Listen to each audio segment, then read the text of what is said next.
మొంతా తుఫాన్ తెలంగాణపై విరుచుకుపడింది. దిశను మార్చుకుని మరీ కుంభవృష్టి కురిపించింది. ఏకధాటి భారీ వర్షాలతో ఉత్తర దక్షిణ తెలంగాణ జిల్లాలను అతలాకుతలం చేసింది. చాలా జిల్లాలో మంగళవారం రాత్రి నుంచి బుధవారం సాయంత్రం వరకు వదలకుండా వర్షం కురిసింది. దీంతో వాగులు ఊళ్లు ఒక్కటయ్యాయి, రహదారులు ఏరులయ్యాయి. కొన్ని జిల్లాల్లో వాహనాలు కొట్టుకుపోయాయి, ఇళ్లు చెట్లు కూలిపోయాయి.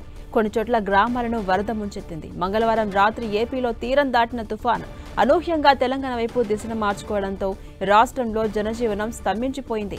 ఇవాళ 8 జిల్లాలకు రెడ్ అలర్ట్ ప్రకటించింది వాతావరణ కేంద్రం. మహబూబాద్, వరంగల్, హనుమకొండ, జనగామ, యాదాద్రి భువనగిరి, సిద్దిపేట, కరీంనగర్, సిరిసిల్ల జిల్లాల్లో అతి నుంచి అత్యంత భారీ వర్షాలు కురిసే అవకాశాలు ఉన్నట్టుగా హెచ్చరించింది. ఆదిలాబాద్, మంచిర్యాల, నిర్మల్, జగిత్యాల, రాజన్న సిరిసిల్ల, కరీంనగర్, పెద్దపల్లి, జయశంకర్ భూపాలపల్లి, సూర్యాపేట జిల్లాల్లో భారీ నుంచి అతి భారీ వర్షాలు కురిసే అవకాశాలున్నాయి. ఇక మిగిలిన జిల్లాల్లో కూడా ఒక మోస్తరుగా వానలు పడబోతున్నాయి. మొంతా తుఫాన్ కోస్తాంధ్ర నుంచి ఛత్తీస్గఢ్, ఒడిశాల వైపు వెళ్తుందని అందరూ భావించారు. అందుకు భిన్నంగా నిన్న ఉదయం తర్వాత క్రమంగా దిశను మార్చుకుంది. మొంతా ఉత్తరాంధ్ర, తెలంగాణ సరిహద్దుల మీదుగా దక్షిణ ఛత్తీస్గఢ్ వైపు కదులుతోంది.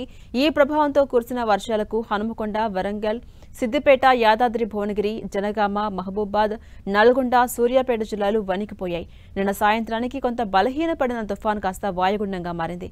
ఇవాళ సాయంత్రానికి వాయుగుండం పూర్తిగా బలహీనపడే అవకాశాలు ఉన్నట్టుగా అంచనా వేస్తున్నారు వాతావరణ అధికారులు. అటు తెలంగాణలో వర్షాలకు పలు జిల్లాల్లో వేలాది ఎకరాల్లో వరి పంట నేల కొరిగింది. కోసిన చోట్ల పంట వరదకు కొట్టుకుపోయింది. పత్తి, మక్కలు నీటి తడవడంతో రైతులు తేమ శాతంపై ఆందోళన వ్యక్తం చేస్తున్నారు.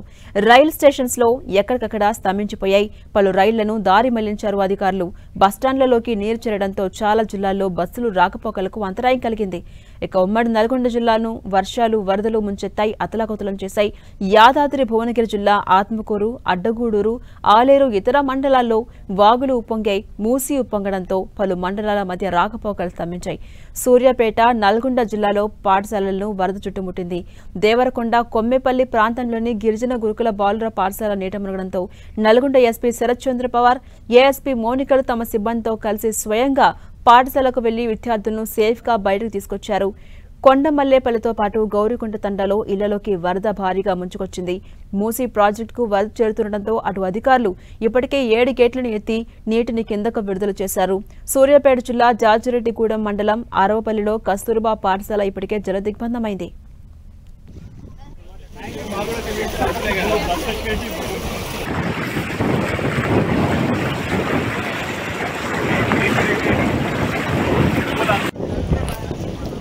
అటు నాగర్ కర్నూలు జిల్లా అతి నుంచి అతి భారీ వర్షానికి ఒక్కసారిగా వణికిపోయింది. ఉప్పొన్నంతల మండలంలో 20.8 సెంటీమీటర్ల వర్షం కురిసింది. అమరాబాద్లో 19.7, అచ్చంపేటలో 17.8, పదరలో 16.2, బల్మూరులో 14.9 సెంటీమీటర్ల వర్షం కురిసింది. ఈ జిల్లా వ్యాప్తంగా 15 మండలాల్లో భారీగా వర్షాలు కురిశాయి. మహబూబ్ నగర్, నారాయణపేట జిల్లాల్లోనూ పలు చోట్ల భారీ వర్షాలు కురిశాయి. ఉమ్మడి జిల్లా వ్యాప్తంగా వాగులు, వంకలు పొంగి పొర్లుతున్నాయి. కృష్ణా, తుంగభద్ర నదులకు భారీగా వరద వస్తోంది. తాడూరు మండలం అంతారం శివారులో రాత్రి పొలంలో ఉన్న గొర్రెల మంద వర్షం చలికి తట్టుకోలేక 30 గొర్రెల పిల్లలు మరణించాయి. ఉప్పునంతల మండలం లతీపూర్ వద్ద దిండివాగు ఉధృతంగా ప్రవహిస్తూ ఉండడంతో శ్రీశైలం, హైదరాబాద్ జాతీయ రహదారిపై రాకపోకలు నిలిపివేశారు అధికారులు.